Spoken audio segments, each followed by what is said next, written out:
Koreyani ko'chalarida terib kelgan gullarni bittama-bitta yeb mazasini ko'ramiz. Naryoqda koreyslar hayron, gullarimizni kim yeb ketib ekan deb. Oxirgi marta To'ys bundan oldin ancha bo'lgan, bu ham oxirgisi emas. 2 yoshli o'g'lim bog'chasida o'stirgan gulini yeb ko'rgandi. Voy, onasini hamsin. Bechora bola ertalab turib qarasa, gul yo'q. Onasi yeb qo'ygani bizda detskiy travma. Endi 30 xil gul bittama-bitta mazasini ko'ramiz. Men aytaydim, gulga nima kerak uncha rasxod qilib bekorga so'lib ketadi desam, so'limasdan yeb taylaganda bular qizlar to'g'risini aytadi. Sizlar faqat hidlaysam yo bitta shu opada bor bunaqa qo'y denkasi. Hidi va zo'r ekan.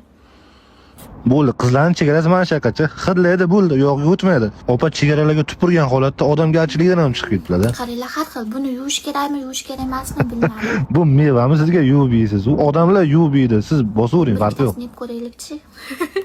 İçidan hech narsa chiqmaydi.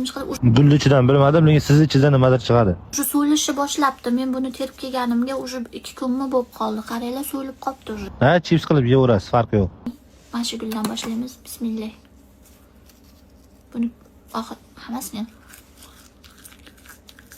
Yaxshiyam O'zbekistondan O'zbekistondan bironta qishloqqa erga tegmagan ekansiz ekanda. Taka. Onasini hamsin.